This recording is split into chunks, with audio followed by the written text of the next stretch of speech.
আসুন বেরাদার, আপনাদেরকে একটু জীবনী শোনায়। হযরতে আবু সালেহ মুসা জঙ্গি রহমাতুল্লাহি তাআলা আলাইহি এক কদম দুই কদম করতে করতে রাস্তায় হাঁটছেন। ইতিমধ্যে উনি লক্ষ্য করলেন যে ইফতারের যেন সময় হয়ে গিয়েছে। ওনার থলিতে যেন আর কোনো খাবার নেই, ওনার ব্যাগে যেন আর কোনো খাবার মজুদ নেই। উনি আপনার চিন্তিত হয়ে গেলেন। এইভাবে চিন্তা করতে করতে রাস্তা ধরে হেঁটে চলে যাচ্ছেন। এমন তো অবস্থায় উনি লক্ষ্য করলেন একটা নদীকে দেখতে পেলেন, যে নদী দিয়ে পানি বয়ে যাচ্ছিল, পানি বয়ে যাচ্ছিল। উনি আপনার ওই নদীর কাছে গেলেন আর ইন্তজার করতে লাগলেন, অপেক্ষা করতে লাগলেন। আল্লাহ আল্লাহ, যখন আজকে মুয়াজ্জিন আজানটা দিবে, এই পানি দিয়ে আমি আজকে রোজাটা ইফতার করব, আমার মনটা শান্তি হয়ে যাবে। এই দেখেন বেরাদার, হযরতে আবু সালেহ মুসা জঙ্গি রহমাতুল্লাহি তাআলা আলাইহি আজানের ইন্তজার করতে আছেন, আজানের অপেক্ষা করতে আছেন। একটু পরে আপনার ইতিমধ্যে উনি শুনতে পেলেন মুয়াজ্জিন আজান দিতেছেন। আল্লাহু আকবার, আল্লাহু আকবার। আজান যখন শুনতে পেলেন, বিসমিল্লাহির রহমানির রহিম বলে ওই পানিটুকু নিয়ে আপনার রোজা ইফতার করলেন। রোজা যখন ইফতার করা হয়ে গেল, পানি পান করা যখন হয়ে গেল, উনি লক্ষ্য করলেন, উনি দেখতে পেলেন যেন একটি ফল, একটি সেব, আপেল যেন ওই নদী দিয়ে ভেসে আসছে না। ওনার মনটা খুশি হয়ে গেল। আল্লাহ আল্লাহ, যদি ওই আপেলটা আজকে আমি একটু খেতে পারি, আমার মনটা শান্তি পাবে, তৃপ্তি পাবে। এই দেখেন বেরাদার, এই চিন্তা করতে করতে ওই পানি দিয়ে ভেসে যে আপেলটা যাচ্ছিল, আজকে ফলটা যাচ্ছিল, ওই ফলটাকে নিয়ে খেতে লেগেছেন। আজকে কোন কোন রাবি লিখতেছেন যে ফলটা পুরো খেয়েছিলেন, আবার কোন কোন রাবি বলছেন যে না না না, ফলটা অর্ধেক খেয়েছিলেন। ফল যখন খেতে আরম্ভ করেছেন, উনার মনে আপনার ভয় চলে আসলো, ডর চলে আসলো। আল্লাহু আকবার কাবীরা, আজকে আমি এই ফলটা তো খাচ্ছি, কিন্তু ফলের মালিকের কাছে তো অনুমতি নিইনি, কিয়ামতে কি জবাব দিব? আল্লাহ যখন আমাকে পাকড়াও করে নিবে, ধরে নিবে, ওগো আমার বান্দা আবু সালেহ মুসা জঙ্গি, তুমি যে সেদিন ফলটা খেয়েছিলে, ওই ফলের মালিকের কাছে কি তুমি অনুমতি নিয়েছিলে? আমি তখন কি উত্তর দিব, কি জবাব দিব? এই ভয়ে উনি আপনার ওই ফলটাকে হাতে নিয়ে চিন্তা করতে করতে আজকে ফলটা যেন পুরোটা খাননি। আবার কোন কোন রাবি বলছেন যে না, পুরোটা খেয়েছিল। যাই হোক, পুরো হোক আর অর্ধেক হোক, খেতে খেতে যখন ওনার আপনার স্মরণে চলে আসলো, আল্লাহর ভয় যখন চলে আসলো, উনি আপনার ভাবতে লাগলেন যে না না না, আমাকে এই ফলের মালিকের কাছে মাপ নিতে হবে, ক্ষমা নিতে হবে। আল্লাহ রব্বুল আলামিন বলেছেন আজকে হুকুকুল্লাহ, একটা হলো আল্লাহর হক, আর হুকুকুল ইবাদ, একটা হলো বান্দার হক। হক হলো দুইটি, একটি হলো আল্লাহর হক, একটি হলো বান্দার হক। যদি আপনি আল্লাহর হক আদায় না করেন, যেমন আল্লাহ রাব্বুল আলামিন নামাজের হুকুম দিয়েছেন, আপনি নামাজ পড়লেন না, নামাজ পড়ছেন না, কিন্তু যদি আপনি আল্লাহর কাছে ক্ষমা চান, আল্লাহ রাব্বুল আলামিন গফুরুর রহিম, উনি ক্ষমা করতে পারেন। কিন্তু আল্লাহ বলেন হুকুকুল ইবাদ, এটা হলো বান্দার হক। আপনি যদি বান্দার হক নষ্ট করেন, তো যতক্ষণ পর্যন্ত বান্দা আপনাকে ক্ষমা না করবে, ততক্ষণ পর্যন্ত আমার আল্লাহ আপনাকে ক্ষমা করবে না। এই দেখেন বেরাদার, হযরতে আবু সালেহ মুসা জঙ্গি রহমাতুল্লাহি তাআলা আলাইহি আজকে উনি আপনার ফলটাকে নিয়ে আজকে দেখলেন যে ফলটা কোন ধার থেকে ভেসে আসছিল, ওই রাস্তা ধরে আপনারা চলতে লাগলেন। আজকে চলতে চলতে চলতে জীবনী পড়তে গেলে পাওয়া যায় বাবা, একদিন নয়, দুই দিন নয়, 3 দিনের রাস্তা উনি আপনার চলছেন। আজকে রাস্তা দিয়ে চলতে চলতে উনি দেখতে পেলেন যে ওই ফলের গাছ, যে ফলটা ওনার হাতে ছিল বা যে ফলটা উনি খেয়েছিলেন, ওই রকমই ফলের গাছ যেন নদীর ওপরে আজকে ঝুলে রয়েছে। আর ওই ফলগুলো বাতাসে একটা দুটো করে আজকে পানিতে পড়ছে আর ভেসে ভেসে চলে যাচ্ছে। ওনার ইয়াকিন হয়ে গেল, বিশ্বাস হয়ে গেল যে আল্লাহ, এটাই হলো সেই বাগান, এটাই হলো সেই ফলের গাছ। আজকে এই বাগানে আমাকে যেতে হবে, আর বাগানের মালিকের কাছে আমাকে ক্ষমা নিতে হবে। কারণ আল্লাহ রাব্বুল আলামিন বলেছেন, বান্দা যতক্ষণ পর্যন্ত ক্ষমা না করবে, আমি আল্লাহ ক্ষমা করতে পারবো না। এই চিন্তা করতে করতে এক কদম দুই কদম করতে করতে আজকে উনি বাগানের মধ্যে প্রবেশ করছেন আর আল্লাহ রাব্বুল আলামিনের কাছে দোয়া চাইছেন, ওগো রব্বুল আলামিন, ইয়া আকরামাল আকরামিন, মাবুদ গো, এই বাগানের মালিককে আপনি মুসলমান বানিয়েন, কেননা যদি মুসলমান হয়ে যায় আজকে আমার মাপ নিতে একটু সুবিধা হয়ে যাবে, ক্ষমা নিতে একটু সুবিধা হবে, আমাকে হয়তো তাড়াতাড়ি ক্ষমা করে দিবে। এই চিন্তা ভাবনা করছে, আল্লাহ রাব্বুল আলামিনের কাছে দোয়া চাইছে আর বাগানের মধ্যে যেন প্রবেশ করলেন। প্রবেশ করার পর আজকে বাগানের যে পাহারাদার ছিল ওই পাহারাদারের সঙ্গে দেখা হয়ে গেল। বলছে কি চাই, কি চাই আপনার? বলছে এই বাগানের মালিককে একটু ডেকে দেন। বলে বাগানের মালিক ওই দিকে আছে, দেখুন নামাজ পড়ছে না। কেন, আমাকে কি বলা যাবে না? বলে না না না, ওই বাগানের মালিককেই বলতে হবে। বলো বাগানের মালিক কোথায়? বাগানের মালিককে খুঁজতে লাগলেন। ইতিমধ্যে জানো আপনার হযরতে আবু সালেহ মুসা জঙ্গি রহমাতুল্লাহি তাআলা আলাইহি লক্ষ্য করলেন যে একটি কুঁড়ে ঘরের মধ্যে, ওই বাগানের মধ্যে একটা কুঁড়ে ঘর ছিল আর কুঁড়ে ঘরের মধ্যে যেন একজন আল্লাহর বান্দা আল্লাহর ধ্যানে মগ্ন আছে, আল্লাহর ইবাদত করতে আসে না। উনি আপনার ইন্তজার করতে লাগলেন যে বাগানের মালিক বেরিয়ে আসবে আর আমি ক্ষমাটা চেয়ে নেব, মাপটা চেয়ে নেব। যদি ক্ষমা করে দেয় আমার আল্লাহ আমাকে ক্ষমা করে দিবে, না হলে আমার আল্লাহ ক্ষমা করবে না। আল্লাহ ক্ষমা করবে না যতক্ষণ পর্যন্ত ওই বান্দা ক্ষমা না করবে, ততক্ষণ পর্যন্ত আল্লাহ বলেন আমি ক্ষমা করব না। আগে ওই বান্দা ক্ষমা করবে, তারপরে আল্লাহ আমি ক্ষমা করব। এই দেখেন বেরাদার, হযরতে আবু সালেহ মুসা জঙ্গি রহমাতুল্লাহি তাআলা আলাইহি ইন্তজার করতে আছেন, অপেক্ষা করতে আছেন। ইতিমধ্যে বাগানের মালিক নামাজ শেষ করে আজকে বাড়ির বাইরে আসলেন। আসার পর দেখছেন হযরতে আবু সালেহ মুসা জঙ্গি রহমাতুল্লাহি তাআলা আলাইহি যেন দাঁড়িয়ে রয়েছেন। বাগানের মালিক বলছে, ও বাবা, ও বাবা, তোমার এখানে কি চাই বলো, বলো তুমি কেন এখানে এসেছো, কাকে তোমার চাই? আবু সালেহ মুসা জঙ্গি রহমাতুল্লাহি তাআলা আলাইহি বলছেন, ও বাগানের মালিক, হুজুর আজকে আপনার বাগানের আজকে যে ফলগুলো আছে, যে বাগানের গাছগুলো, ফলের গাছগুলো আছে, ওই নদীর ধারে যে ফলগুলো আছে, ওই নদীর গাছের ফল থেকে একটি ফল নদী দিয়ে ভেসে যাচ্ছিল। আমি আবু সালেহ মুসা জঙ্গি রহমাতুল্লাহি তাআলা আলাইহি আজকে ওই ফলটি আপনাকে না বলে, আপনার হুকুম না নিয়ে, আজকে আমি রোজা অবস্থায় ছিলাম, ইফতারের পরে পরে ওই ফলটাকে আমি খেয়ে নিয়েছি। হুজুর আপনি দয়া করে আমাকে মাফ করে দিন। এই ফলটা খাওয়ার জন্য, এই মাফ নেওয়ার জন্য আমি 3 দিনের রাস্তা হেঁটে এসেছি শুধুমাত্র আপনার কাছে ক্ষমা নেওয়ার জন্য। হুজুর আপনি আমাকে ক্ষমা করে দিন, কেননা আপনি যদি ক্ষমা না করেন আমার আল্লাহ আমাকে ক্ষমা করবে না। আবু সালেহ মুসা জঙ্গি রহমাতুল্লাহি তাআলা আলাইহি বলছেন, হুজুর আপনি আমাকে ক্ষমা করে দিন। আমি রোজা অবস্থায় ছিলাম, ইফতারের সময় আমার কাছে কোনো খাবার ছিল না, পানি দিয়ে ইফতার করছিলাম। তো সেই সময় দেখলাম যে পানি দিয়ে একটি ফল ভেসে যাচ্ছিল। তো আমি তো সেই ফলটা আপনার বিনা হুকুমে খেয়েছি। আর আল্লাহ বলেছেন যদি তুমি কোনো বান্দার হক আদায় না করো, হক যদি নষ্ট করো, বিনা অনুমতিতে যদি কারো খাবার তুমি খেয়ে নাও, তো তোমাকে তার কাছে হুকুম নিতে হবে, তার কাছে ক্ষমা নিতে হবে। তাই হুজুর আমি 1 দিন নয়, 2 দিন নয়, 3 দিনের রাস্তা আপনার এখানে হেঁটে এসেছি, হুজুর আপনি আমাকে ক্ষমা করে দিন। বাগানের মালিক আশ্চর্য হয়ে গেল। হ্যাঁ, কত ফল বাগানে পড়ে নষ্ট হয়, হয় না? কত ফল নষ্ট হয়, আর একটি ফল যেটা নদীতে ভেসে যাচ্ছিল ওই ফলটি খেয়ে নিয়েছে, তাই আমার কাছে ক্ষমা নিতে এসেছে। আহ, এই ছেলে তো সাধারণ কোনো ছেলে নয়, এই ছেলেকে আমার জামাতা বানাতে হবে। মনে মনে আপনার ওনাকে জামাতা হিসাবে কবুল করে নিয়েছেন। তো জামাতা বানানোর জন্য তো মেয়ে লাগবে। ওনার মেয়ে আছে, কিন্তু মেয়ের বয়স তো এখন অল্প, তাই উনি মনে মনে চিন্তা করছেন যে না, এই সুযোগ হাতছাড়া করা যাবে না, এইরকম সোনার টুকরো ছেলেকে আমি হাতছাড়া করতে চাই না, একেই আমার জামাতা বানাতে হবে। তাই উনি আপনার বলছেন যে শোনো, আমি তোমাকে মাফ করতে পারি, কিন্তু আমার একটি শর্ত আছে। বলে কি শর্ত? বলে এই যে তুমি আমার বাগান দেখছো না, এই বাগানে তোমাকে 12 বছর গোলামি করতে হবে। কয় বছর? 12 বছর গোলামি করতে হবে।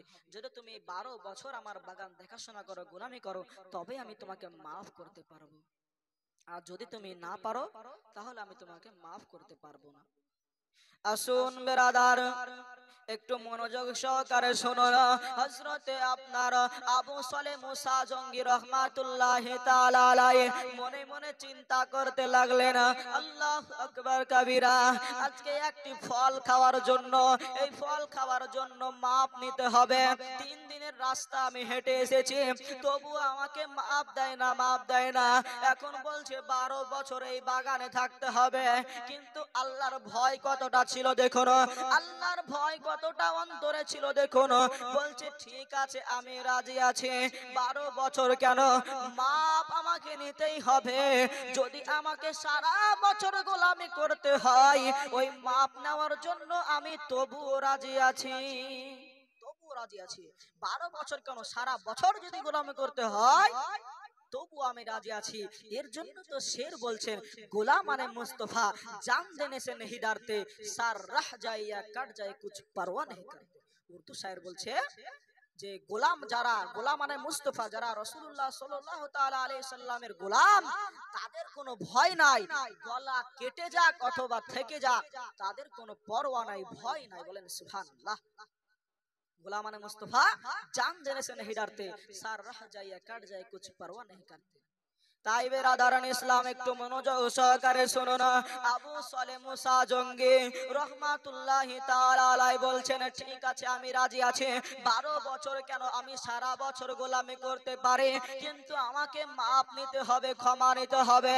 হযরতে আবু সালেহ মুসা জঙ্গি রহমাতুল্লাহি তাআলা আলাইহি যখন এই কথা বললেন, বাগানের মালিক আব্দুল্লাহ সুমাই বলছেন ঠিক আছে, ঠিক আছে, তুমি বাগানের দেখাশোনা করতে লাগো। এই বাগান তুমি দেখাশোনা করবে, তোমার ঠিক মতন খাবার চলে আসবে, কোনো অসুবিধা হবে না।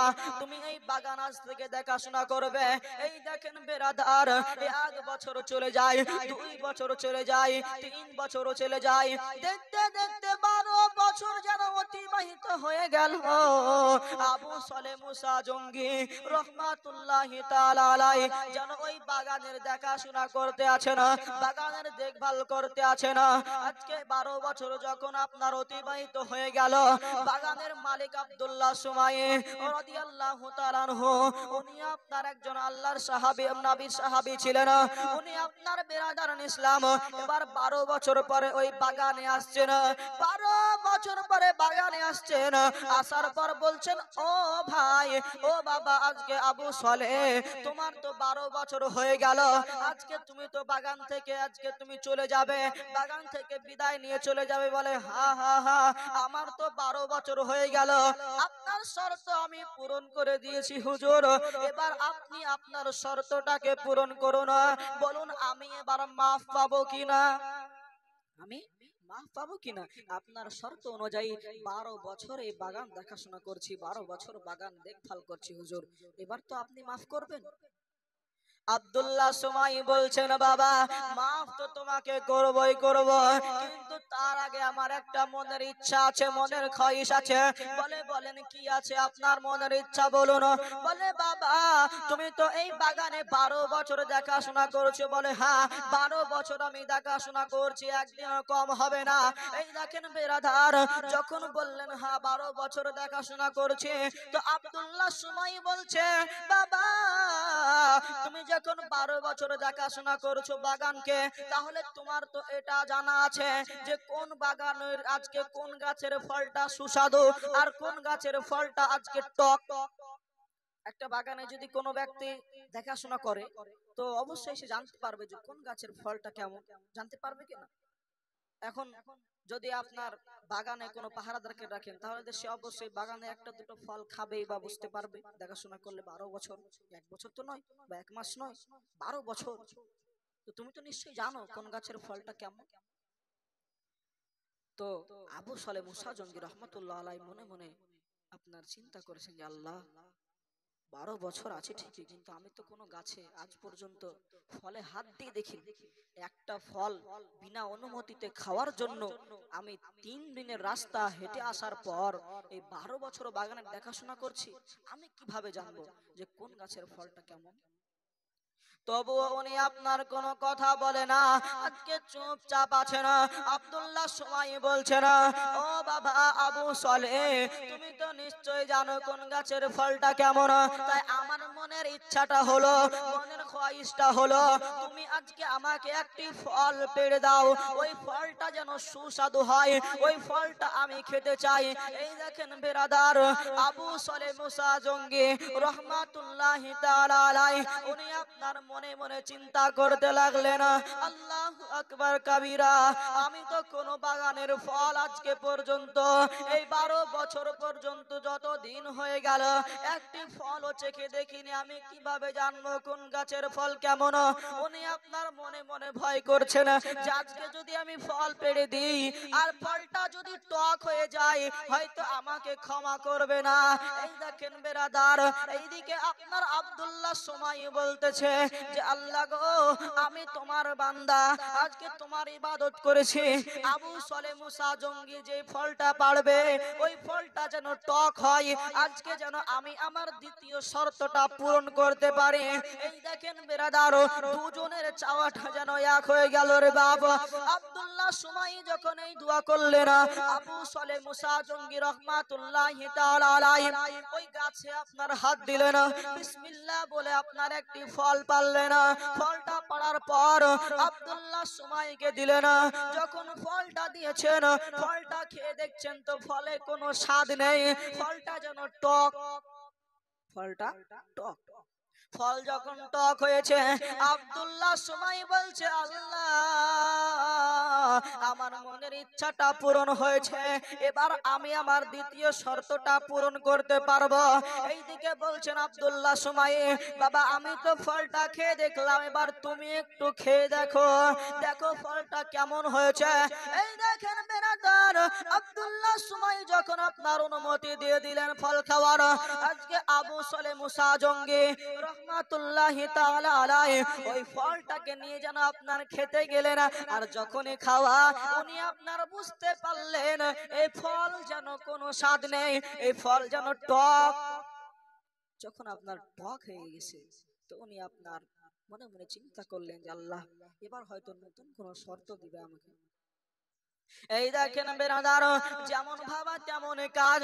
আব্দুল্লাহ সময় বলছে বাবা, ও বাবা আবু সলে মুসা জঙ্গি রহমাতুল্লাহি তাআলা আলাইহি, তুমি যে ফলটা পেড়ে দিলে এই ফলে তো কোনো স্বাদ নেই, কোনো মিষ্টি নেই, তুমি তো আজকে 12 বছর ধরে বাগানের দেখাশোনা করছো, তুমি কি জানো না কোন গাছের ফলটা কেমন?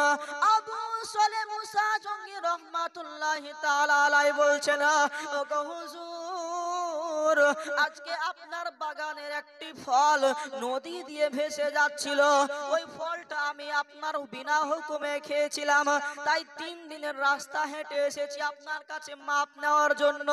12 বছর আপনার বাগান দেখাশোনা করছি ঠিকই হুজুর, কিন্তু আজকে পর্যন্ত আপনার বাগানের কোনো গাছের ফল আমি চেখে দেখিনি, কোন গাছের ফল আমি চেখে দেখিনি হুজুর, কিভাবে জানবো কোন গাছের ফলটা কেমন? তবু আল্লাহর প্রতি বিশ্বাস রেখে আজকে বিসমিল্লাহ বলে একটি ফল আমি নিয়েছিলাম, আপনাকে দিয়েছিলাম। বললে বাবা শোনো, তুমি যখন ওই ফলটি যখন সুস্বাদু হয়েছে তাহলে আজকে শোনো শোনো, তুমি তো মাফ পাবে পাবে, কিন্তু আমার আরো একটি শর্ত আছে, আমার আরো একটি মনের ইচ্ছা আছে। বলো বলো, তুমি যদি ওই শর্তটা পূরণ করো আমি তোমাকে মাফ করে দিব। বললো বলেন আপনার কি শর্ত আছে, আমি আপনার সব শর্ততে রাজি আছি। আব্দুল্লাহ সময় বলছে বাবা আবু সলে, শোনো শোনো শোনো, আমার বাড়িতে একটা মেয়ে আছে, আমার একটা মেয়ে আছে, ওই মেয়েকে তোমাকে বিবাহ করতে হবে, তবে শোনো আমার মেয়ের মধ্যে 5টা দোষ আছে। কয়টি? পাঁচটি, আমার মেয়ের মধ্যে পাঁচটি দোষ আছে। কি কি দোষ আছে গো দেখো না। আজকে বলতেছে আমার মেয়ে চোখে দেখতে পায় না, আমার মেয়ে কানে শুনতে পায় না, আমার মেয়ে চলাফেরা করতে পারে না, আমার মেয়ে দেখতে কালো, আমার মেয়ে কথা বলতে পারে না। বড় বড় পাঁচটি দোষ আছে। বাবা বলো, তুমি কি আমার মেয়েকে বিবাহ করতে পারবে? যদি তুমি আমার মেয়েকে বিবাহ করো তাহলে আমি তোমাকে মাফ করে দিব। আল্লাহু আকবার কাবীরা। আবু সালেহ মুসা জঙ্গি রহমাতুল্লাহি তাআলা আলাইহি উনি আপনার মনে মনে চিন্তা করেছেন, আল্লাহ আল্লাহ, একটি ফল খাওয়ার জন্য আমি 3 দিনের রাস্তা হেঁটে এসে 12 বছর বাগানের দেখাশোনা করছি। ওগো রব্বুল আলামিন, ইয়া আকরামাল আকরামিন, মাবুদ গো, তবু আমি মাফ পেলাম না। এখন আমাকে একটা মেয়েকে বিবাহ করতে হবে, যে মেয়ে কিনা চোখে দেখতে পায় না, কথা বলতে পারে না, চলাফেরা করতে পারে না, যে মেয়ে দেখতে কালো, এমন মেয়েকে বিবাহ করতে হবে। তবু আল্লাহর ভয় কতটা ছিল দেখো না। ইত্তাকুল্লাহ, আল্লাহর ভয় তাদের অন্তরে কতটা ছিল দেখো না। বলছেন ঠিক আছে, আমি রাজি আছি, আপনি বিবাহের আজকে বিবাহের ব্যবস্থা করুন। আমি রাজি আছি, আপনি বিবাহের ব্যবস্থা করুন, মাফ আমাকে নিতেই হবে। ইত্তাকুল্লাহ, আল্লাহর ভয় তাদের অন্তরে ছিল। বলছে হুজুর ঠিক আছে, আপনার মেয়ে চোখে দেখতে পায় না, অন্ধ, আপনার মেয়ে চলাফেরা করতে পারে না, দেখতে কালো, ঠিক আছে, আমি এমন মেয়েকে বিবাহ করতে পারবো, কিন্তু বিবাহের পর আপনাকে মাফ করতে হবে। বলে ঠিক আছে। আসুন বেরাদার, হযরতে আব্দুল্লাহ সুমাইয়ে বাগানের মালিক যেন বিবাহের ব্যবস্থা শুরু করে দিলেন। বাড়ি চলে গেলেন, বাড়ি যাওয়ার পরে বিবাহের কাজ শুরু করে দিলেন। এই দেখেন বেরাদার, বিবাহ যেন সম্পূর্ণ হয়ে গেল। বিবাহ যখন কমপ্লিট হয়ে গেল, আব্দুল্লাহ সুমাইয়ে আজকে একটি ঘরে ওনার মেয়েকে রাখা আছে। উনি আপনার আব্দুল্লাহ সুমাইয়ে আবু সালেহ মুসা জঙ্গি রহমাতুল্লাহি তাআলা আলাইহিকে বলছেন, ওই দেখো বাবা, ওই ঘরটা দেখতে পাচ্ছ, ওখানে চলে যাও, ওইখানে তোমার স্ত্রী, তোমার বিবি জান তোমার জন্য অপেক্ষা করছে না। এই দেখেন বিরাদার, আবু সালেহ মুসা জঙ্গিকে আপনার ঘরের দিকে পাঠিয়ে দিলেন। আর এই দিকে আব্দুল্লাহ সুমাই মনে মনে চিন্তা করছেন, আজকে তোমার হলো শেষ পরীক্ষা, এই পরীক্ষায় যদি তুমি পাস করতে পারো, আমি জানবো তুমি হলে সাচ্চা ইমানদার। কেননা উনি যে কথাগুলো ওনার মেয়ের বিবরণ দিয়েছিলেন, এগুলো সম্পূর্ণ ছিল মিথ্যা। এই দেখেন বেরাদার, আব্দুল্লাহ সুমাই বলছেন, যদি ও সঠিক ছেলে হয়, যদি সঠিক ইমানদার ব্যক্তি হয়, তবে সে ঘরে থাকবে না, সে ছুটে বাইরে চলে আসবে। এই দেখেন বেরাদার, আবু সালেহ মুসা জঙ্গি রহমাতুল্লাহি তাআলা আলাইহি ঘরের মধ্যে প্রবেশ করছেন, তো দেখছেন ঘর যেন আলোকিত হয়ে আছে। আর ঘরে যেমনই প্রবেশ করা, একজন মহিলা তাকে সালাম দিতেছেন, আসসালামু আলাইকুম। উনি আশ্চর্য হয়ে গেলেন, কি ব্যাপার, কি ব্যাপার, আমার তো বিবি এটা নয়। কারণ উনি তো বলেছিলেন আমার বিবি যিনি হবে সে কথা বলতে পারে না, দেখতে কালো, কিন্তু এ তো অপূর্ব সুন্দর। আজকে ঘর আলোকিত হয়ে আছে, তার চেহারার উজ্জ্বলতা এত সুন্দর। এই দেখেন বেরাদার, যখন আপনার সালাম নিয়েছেন, উনি আপনার ছুটে ঘর থেকে বেরিয়ে চলে এসেছেন। আর আসার পর আব্দুল্লাহ সুমাইকে বলছে, হুজুর এটা তো আমার স্ত্রী নয়। আব্দুল্লাহ সুমাই মনে মনে ভাবছেন যে আমি যেটা চেয়েছিলাম সেটাই হয়েছে, তুমি হলে সঠিক আমার জামাত, তুমি সচ্চা ইমানদার আছো। কেন? আব্দুল্লাহ সুমাই কে যখন আপনার আবু সালেহ মুসা জঙ্গি রহমাতুল্লাহি তাআলা আলাইহি বলছেন, হুজুর এটা আমার বিবি নয়। বলে কেন? তোমারই তো বিবি। বলে আপনি বলেছিলেন আমার বিবি চোখে দেখতে পায় না, কথা বলতে পারে না, কানে শুনতে পায় না, দেখতে কালো, কিন্তু এই মহিলা অনেক সুন্দর।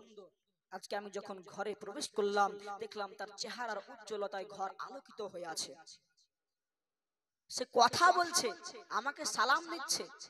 হুজুর এটা আমার স্ত্রী নয়।